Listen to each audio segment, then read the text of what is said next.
എല്ലാവർക്കും നമസ്കാരം. NRG ക്രിയേറ്റീവ്സിന്റെ പുതിയൊരു വീഡിയോയിലേക്ക് ഏവർക്കും സ്വാഗതം. അപ്പോൾ കഴിഞ്ഞ ദിവസം എങ്ങനെയാണ് ഒരു രൂപ പോലും മുതൽ മുടക്കില്ലാതെ ഒരു യൂണിറ്റ് തുടങ്ങേണ്ടത് എന്നുള്ളതിനെക്കുറിച്ച് വ്യക്തമായി നമ്മൾ പറഞ്ഞിരുന്നു. അപ്പോൾ അതിൽ നമ്മൾ പറഞ്ഞു പോയിട്ടുള്ള അല്ലെങ്കിൽ നമ്മുടെ ഒരു സംരംഭക എന്താണ് ചെയ്യേണ്ടത് എന്നുള്ളതിനെക്കുറിച്ച് വ്യക്തമായൊരു ധാരണ ഇതിനോടകമുള്ള പല വീഡിയോസിൽ നിന്നായി നിങ്ങൾക്ക് ലഭിച്ചിട്ടുണ്ടാവും. എപ്പോഴും നമ്മൾ ഫോക്കസ് ചെയ്യുന്ന ഒരേ ഒരു ഏരിയ എന്ന് പറഞ്ഞാൽ മാർക്കറ്റിംഗ് ആണ്. അപ്പോൾ ഈ മാർക്കറ്റിങ്ങിൽ നിന്നുകൊണ്ട് അല്ലെങ്കിൽ മാർക്കറ്റിംഗ് എങ്ങനെ ചെയ്യണം, ഏത് രീതിയിലാണ് മാർക്കറ്റിംഗ് നമ്മൾ ചെയ്യേണ്ടത് എന്നുള്ളതാണ് ഇന്ന് നമ്മൾ ഡിസ്കസ് ചെയ്യാൻ പോകുന്ന ടോപ്പിക്. അപ്പോൾ ആദ്യം നമ്മൾ അറിയേണ്ടത് ഏതൊക്കെ ടൈപ്പ് ഓഫ് മാർക്കറ്റിംഗ് നമുക്ക് അവൈലബിൾ ആണ് അല്ലെങ്കിൽ മാർക്കറ്റിലുണ്ട് എന്നുള്ളതാണ് നമ്മൾ മനസ്സിലാക്കേണ്ടത്. ഇത് ഞാൻ പറയാൻ കാരണം എന്താണെന്ന് വെച്ച് കഴിഞ്ഞാൽ ഏതൊരു ഉൽപ്പന്നത്തിൻ്റെയും വിജയം എന്നുള്ളത് മാർക്കറ്റിങ്ങിനെ അടിസ്ഥാനമാക്കിയിട്ടാണ്. ഇപ്പം നിങ്ങൾ നിർമ്മിക്കുന്ന ഉൽപ്പന്നങ്ങൾക്ക് അത്രത്തോളം ക്വാളിറ്റി ഉണ്ടാവാം, അത്രത്തോളം പെർഫെക്റ്റ് പ്രൊഡക്റ്റ് ആയിരിക്കാം, പക്ഷെ അതിൻ്റെ വിജയം നിൽക്കുന്നത് ശരിക്കും പറഞ്ഞാൽ ജനങ്ങളിലേക്ക് അത് എങ്ങനെ എത്തുന്നു, ഏത് രീതിയിലാണ് ജനങ്ങൾ അത് സ്വീകരിക്കുന്നതിനെ അടിസ്ഥാനപ്പെടുത്തിയിട്ടാണ് നമ്മളുടെ ആ ഒരു പ്രൊഡക്റ്റിൻ്റെ വിജയം, അതായത് മാർക്കറ്റിൽ സക്സസ്ഫുൾ ആയി വിറ്റഴിഞ്ഞ് പോകുന്നതിന് മാർക്കറ്റിംഗ് അത്യാവശ്യമാണെന്ന് പറയാൻ കാരണം. അപ്പോൾ ഇവിടെ നമ്മൾ മനസ്സിലാക്കേണ്ട ഒരു കാര്യം എന്ന് വെച്ച് കഴിഞ്ഞാൽ രണ്ട് രീതിയിലുള്ള മാർക്കറ്റിംഗ് രീതിയാണ് പ്രധാനമായിട്ടും നമുക്ക് ഇന്ന് അവൈലബിൾ ആയിട്ടുള്ളത്. അതിലൊന്നാമത്തെ മാർക്കറ്റിംഗ് രീതി എന്ന് പറഞ്ഞു കഴിഞ്ഞാൽ ട്രഡീഷണൽ മാർക്കറ്റിംഗ് എന്ന് പറയും. രണ്ടാമത്തെ മാർക്കറ്റിംഗ് രീതി എന്ന് പറഞ്ഞു കഴിഞ്ഞാൽ ഡിജിറ്റൽ മാർക്കറ്റിംഗ് എന്ന് പറയും. ഇപ്പോൾ ട്രഡീഷണൽ മാർക്കറ്റിംഗ് രീതി എന്ന് പറഞ്ഞു കഴിഞ്ഞാൽ നിങ്ങൾ എല്ലാവർക്കും അറിയാവുന്ന അല്ലെങ്കിൽ നമുക്ക് കേട്ടുകേൾവിയുള്ള ഒരു സുപരിചിതമായിട്ടുള്ള മാർക്കറ്റിംഗ് രീതി തന്നെയാണത്. അതായത് നമ്മുടെ ന്യൂസ് പേപ്പറിൽ വരുന്ന പരസ്യങ്ങൾ, അതേപോലെ തന്നെ TV-യിൽ വരുന്ന പരസ്യങ്ങൾ, റേഡിയോയിൽ വരുന്ന പരസ്യങ്ങൾ തുടങ്ങിയിട്ടുള്ള വിഭാഗങ്ങളാണ് യഥാർത്ഥത്തിൽ ട്രഡീഷണൽ മാർക്കറ്റിംഗ് എന്നുള്ള ഒരു കാറ്റഗറിയിൽ ഉൾപ്പെടുത്തിയിരിക്കുന്നത്. ഇത് വർഷങ്ങളായിട്ട് തന്നെ ഇത്തരത്തിലുള്ള ഒരു മാർക്കറ്റിംഗ് രീതിയാണ് പിന്തുടർന്ന് വന്നുകൊണ്ടിരുന്നത്. അപ്പോൾ ഇതിനെ സംബന്ധിച്ചിട്ട് നമ്മൾ പറയുവാണെന്നുണ്ടെങ്കിൽ നമുക്കിപ്പോൾ ഒരു ന്യൂസ് പേപ്പറിൽ പരസ്യം കൊടുക്കാനോ അല്ലെങ്കിൽ ഒരു TV-യിൽ പരസ്യം കൊടുക്കാനോ നമുക്ക് വരുന്ന ഒരു ചിലവെന്ന് പറഞ്ഞു കഴിഞ്ഞാൽ ഹ്യൂജ് എമൗണ്ട് ആണ്. നമ്മളുടെ ചിലപ്പോൾ ആദ്യമായി ഒരു വീട്ടിലിരുന്ന് ചെയ്യുന്ന ഒരു വനിതയെ സംബന്ധിച്ചിടത്തോളം, വീട്ടിൽ മാത്രം ഒതുങ്ങിക്കൂടുന്ന ഒരു ബിസിനസ് സംരംഭം അല്ലെങ്കിൽ ആദ്യമായി തുടങ്ങുന്ന ഒരാളെ സംബന്ധിച്ചിടത്തോളം ഇത്രയും എമൗണ്ട് മുതൽ മുടക്കിക്കൊണ്ട് ഒരു പക്ഷേ പരസ്യങ്ങൾ ചെയ്യുക അല്ലെങ്കിൽ മാർക്കറ്റ് ചെയ്യുക എന്നുള്ളത് ഒരു പക്ഷേ നിങ്ങൾക്ക് പ്രായോഗികമായി കൊള്ളണമെന്നില്ല. അപ്പം അതിന് ഓൾട്ടർനേറ്റീവ് ആയിട്ടുള്ള അടുത്തൊരു ഓപ്ഷൻ എന്താണെന്ന് വെച്ച് കഴിഞ്ഞാൽ ഡിജിറ്റൽ മാർക്കറ്റിംഗ് എന്നുള്ളൊരു സെഗ്മെൻ്റാണ്. ടെക്നോളജി വളർന്നതോടുകൂടി മിക്ക ആളുകളും ഇന്ന് ഡിജിറ്റൽ പ്ലാറ്റ്ഫോമിലേക്ക് മെല്ലെ മെല്ലെ മാറി തുടങ്ങിയിരിക്കുന്ന ഒരു സിറ്റുവേഷനാണ് നിലവിലുള്ളത്. നിങ്ങൾക്ക് എല്ലാവർക്കും അറിയാം, സോഷ്യൽ മീഡിയ നമ്മളെല്ലാവരും ഒരുപോലെ ഉപയോഗിക്കുന്ന ഒരു പ്ലാറ്റ്ഫോമാണ് social media. Facebook, Instagram, Twitter etcetera തുടങ്ങിയ പ്ലാറ്റ്ഫോമുകളിലെല്ലാം ജനങ്ങളുടെ പ്രസൻസ് ഉണ്ട്. അപ്പോൾ യഥാർത്ഥത്തിൽ മാർക്കറ്റിംഗ് എന്നുള്ള ഒരു ടേം കൊണ്ട് ഉദ്ദേശിക്കുന്നത് ഇത്രയേ ഉള്ളൂ, നമ്മളുടെ പ്രൊഡക്റ്റുകളെ കുറിച്ചുള്ള ഇൻഫർമേഷൻ, അതെന്താണ് ആ പ്രൊഡക്റ്റ് എന്നുള്ളൊരു ഇൻഫർമേഷൻ കൃത്യമായി ജനങ്ങളിലേക്ക് എത്തിക്കുന്ന ഒരു മെത്തേഡാണ് യഥാർത്ഥത്തിൽ മാർക്കറ്റിംഗ് എന്നുള്ള പറഞ്ഞ ഒരു ടേം കൊണ്ട് ഉദ്ദേശിക്കുന്നത്. അപ്പോൾ ഇതിൽ രണ്ടോ മൂന്നോ രീതിയിൽ നമുക്കിതിന് വേണമെന്നുണ്ടെങ്കിൽ സ്റ്റെപ്പ് ബൈ സ്റ്റെപ്പായിട്ട് മാറ്റി മറിച്ചൊക്കെ നമുക്ക് കൊണ്ടുവരാം. പക്ഷേ ഏറ്റവും പ്രധാനമായിട്ട് നമ്മൾ ചെയ്യേണ്ട ഇത്രയേ ഉള്ളൂ, നമ്മളുടെ പ്രൊഡക്റ്റിൻ്റെ ക്വാളിറ്റി, നമ്മളുടെ പ്രൊഡക്റ്റിൻ്റെ എന്താണോ യഥാർത്ഥത്തിൽ നമ്മളുടെ പ്രൊഡക്റ്റ് അത് അതേ മീനിങ്ങിൽ തന്നെ നമ്മൾ ഉദ്ദേശിക്കുന്ന അല്ലെങ്കിൽ നമ്മൾ ഉണ്ടാക്കിയിട്ടുള്ള ഒരു പ്രൊഡക്റ്റിൻ്റെ പെർഫെക്ഷൻ അതേപോലെ തന്നെ കസ്റ്റമറിലേക്ക് എത്തിക്കാൻ പറ്റിയാൽ മാത്രമേ നമ്മളുടെ ബിസിനസ്സിൻ്റെ കച്ചവടം നമുക്ക് കൂടുകയുള്ളൂ. അതിനുള്ള മാധ്യമം അല്ലെങ്കിൽ അതിനുള്ള ഒരു വഴിയാണ് യഥാർത്ഥത്തിൽ മാർക്കറ്റിംഗ് എന്നുള്ള ഒരു പാത്ത് എന്ന് പറയുന്നത്. അപ്പോൾ ഈ മാർക്കറ്റിങ്ങിലൂടെ നമുക്ക് ചെയ്യാൻ പോകുന്ന മെത്തേഡ് എന്ന് പറഞ്ഞാൽ ട്രഡീഷണൽ മാർക്കറ്റിംഗ് വേണമെങ്കിൽ നിങ്ങൾക്ക് തിരഞ്ഞെടുക്കാം, അതേപോലെ തന്നെ ഡിജിറ്റൽ മാർക്കറ്റിംഗ് നമ്മൾ തിരഞ്ഞെടുക്കാം. അപ്പോൾ ഇതിൽ ട്രഡീഷണൽ മാർക്കറ്റിംഗ് ആകുമ്പോൾ നമുക്ക് വരുന്നത്, ഞാൻ നേരത്തെ സൂചിപ്പിച്ചു, നമുക്ക് കോസ്റ്റ് ഭയങ്കര കൂടുതലായിരിക്കും. നേരെ മറിച്ച് ഡിജിറ്റൽ മാർക്കറ്റിംഗ് സെഗ്മെന്റിലേക്ക് പോകുമ്പോൾ കോസ്റ്റ് വളരെ നമുക്ക് കുറവാണ്. അപ്പോൾ അതുകൊണ്ട് തന്നെ കൊച്ചു കൊച്ചു സംരംഭങ്ങൾ അല്ലെങ്കിൽ തുടക്കക്കാർ എന്ന നിലയ്ക്കൊക്കെ നമ്മൾ എപ്പോഴും റെക്കമെൻഡ് ചെയ്യുന്ന ഒരു പ്ലാറ്റ്ഫോം എന്ന് പറഞ്ഞു കഴിഞ്ഞാൽ ഡിജിറ്റൽ മാർക്കറ്റിംഗിൻ്റെ സെഗ്മെൻ്റാണ്. ഡിജിറ്റൽ മാർക്കറ്റിംഗ് എന്ന് വെച്ച് കഴിഞ്ഞാൽ ഫേസ്ബുക്ക്, ഇൻസ്റ്റാഗ്രാം പോലുള്ള പ്ലാറ്റ്ഫോമുകൾ, യൂട്യൂബ് പോലുള്ള പ്ലാറ്റ്ഫോമുകൾ, ഗൂഗിളിൻ്റെ പ്ലാറ്റ്ഫോമുകൾ തുടങ്ങിയുള്ള പ്ലാറ്റ്ഫോമുകളെ ബേസ് ചെയ്തിട്ടാണ് നമ്മളുടെ പ്രൊഡക്റ്റിനെ കുറിച്ചുള്ള അവയർനെസ് ജനങ്ങളിലേക്ക് എത്തിക്കുക. അപ്പോൾ അതിന് കാറ്റഗറി നോക്കിക്കഴിഞ്ഞാൽ ഒത്തിരി ടൈപ്പ് കാറ്റഗറി നമുക്ക് അതിൻ്റെ അടുത്ത് പറയാനുണ്ട്. സോഷ്യൽ മീഡിയ ആണെങ്കിലും സെർച്ച് എഞ്ചിൻ ആണെങ്കിലും SEO ആണെന്നുണ്ടെങ്കിലും ഇമെയിൽ മാർക്കറ്റിംഗ്, അങ്ങനെ ഒത്തിരി കാറ്റഗറി ഡിജിറ്റൽ മാർക്കറ്റിങ്ങിൻ്റെ സെഗ്മെൻറ്റിലുണ്ട്. അപ്പോൾ ഇതെല്ലാം ഇപ്പോൾ നിങ്ങൾക്ക് ആപ്റ്റ് ആവണമെന്ന് പറയാൻ പറ്റില്ല. നമ്മളുടെ പ്രൊഡക്റ്റ് അനുസരിച്ച് നമുക്ക് ഏത് പ്ലാറ്റ്ഫോമാണ് അതല്ലെങ്കിൽ ഏത് കാറ്റഗറി വെച്ചിട്ടുള്ള ആളുകളാണ് നമ്മളുടെ പ്രൊഡക്റ്റിന് ആവശ്യക്കാർ. ഇത് മനസ്സിലാക്കിയിട്ട് വേണം നമ്മൾ ഇതിൻ്റെ അകത്തുള്ള പ്ലാറ്റ്ഫോമുകൾ തിരഞ്ഞെടുക്കാനായിട്ട്. അതനുസരിച്ചിട്ട് വേണം നമുക്കിതിനെ പ്ലാൻ ചെയ്യാനായിട്ട്. ഓക്കെ, അപ്പോൾ ഇതിൽ നമ്മളെപ്പോഴും ശ്രദ്ധിക്കേണ്ട ഒരു കാര്യം എന്ന് വെച്ച് കഴിഞ്ഞാൽ ഡിജിറ്റൽ മാർക്കറ്റിങ്ങിൻ്റെ ഒരു കോൺസെപ്റ്റും ട്രഡീഷണൽ മാർക്കറ്റിങ്ങിൻ്റെ ഒരു കോൺസെപ്റ്റും നമ്മളെപ്പോഴും മൈൻഡിൽ ഉണ്ടായിരിക്കുക. ജനങ്ങളിലേക്ക് നമ്മളുടെ പ്രൊഡക്റ്റിനെ കുറിച്ചുള്ള ഒരു അവയർനെസ് എത്തിക്കാൻ വേണ്ടിയിട്ടുള്ള ഒരു ഉപാധി മാത്രമാണ് എന്നുള്ളത് എപ്പോഴും മനസ്സിലുണ്ടാവണം. കാരണം ഇത് ചെയ്തത് കൊണ്ട് ഒരിക്കലും നിങ്ങളുടെ ബിസിനസ് വിജയിക്കില്ല.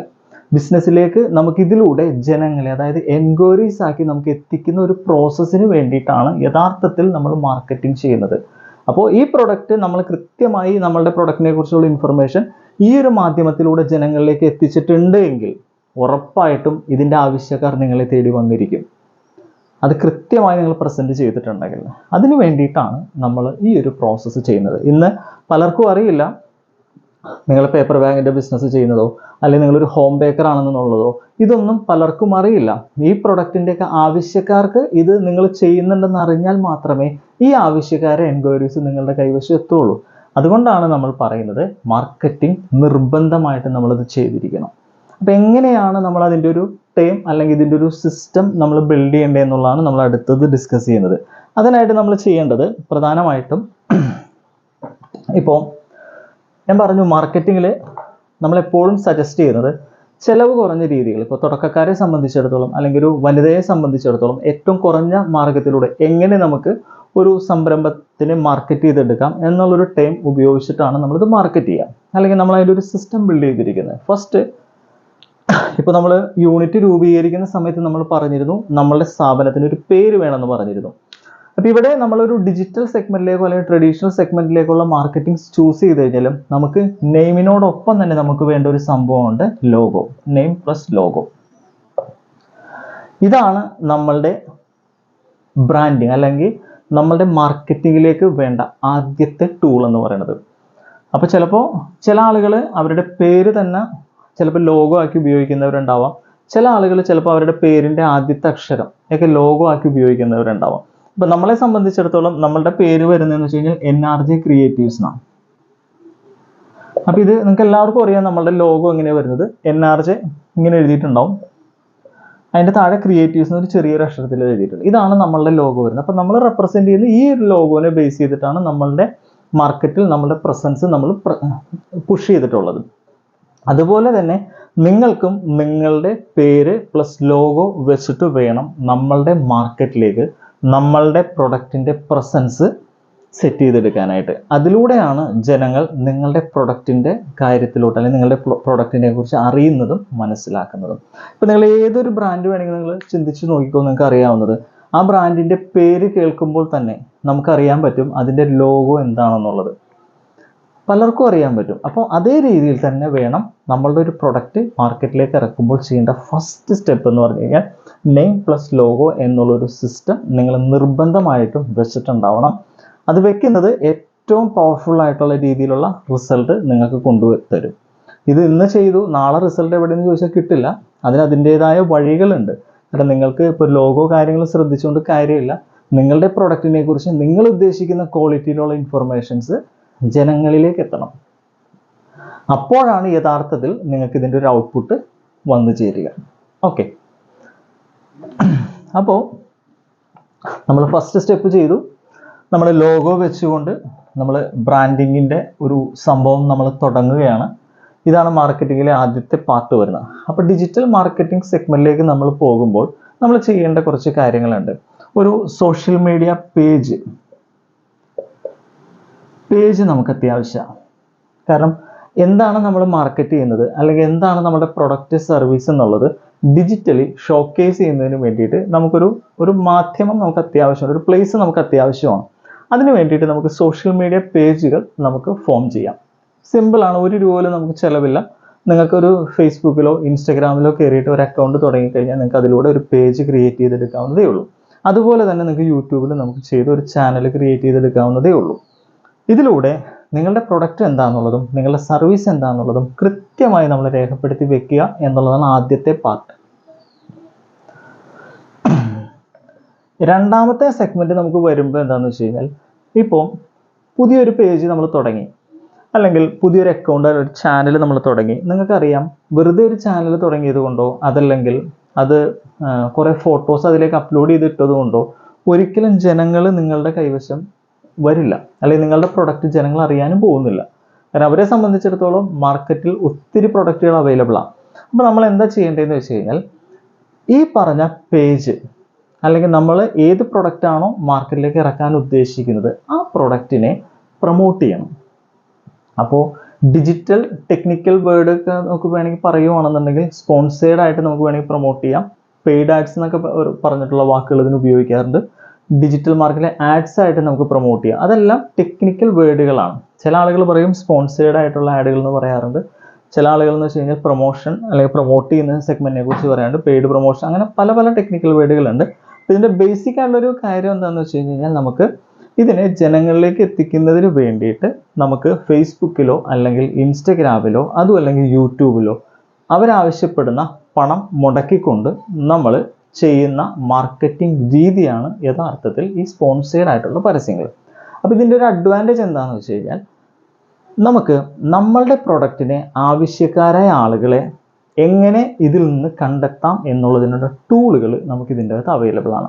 ആ ടൂളുകൾ ഉപയോഗിച്ചുകൊണ്ട് നമ്മളുടെ പ്രൊഡക്റ്റിന് ആവശ്യമായ ആളുകളിലേക്ക് നമ്മളുടെ പരസ്യം എത്തിക്കാനുള്ള പ്രൊവിഷൻ നമുക്കിവിടെ ചെയ്യാൻ പറ്റും. ഇപ്പോൾ ഒരു എക്സാമ്പിൾ പറയുകയാണെങ്കിൽ, എഡ്യൂക്കേഷൻ കാറ്റഗറി. ഇപ്പോൾ പുറത്തേക്ക് പോകാൻ ഉദ്ദേശിക്കുന്ന ആളുകളുടെയാണ് നമ്മൾ ഇതിലൂടെ ഒരു സ്പോൺസേർഡ് ആയിട്ട് അല്ലെങ്കിൽ ഒരു പെയ്ഡ് പ്രൊമോഷൻ നമ്മൾ ചെയ്യാൻ ഉദ്ദേശിക്കുന്നതെങ്കിൽ നമ്മൾ എന്താ ചെയ്യേണ്ടതെന്ന് വെച്ച് കഴിഞ്ഞാൽ, ഒരു പേജ് ക്രിയേറ്റ് ചെയ്തു.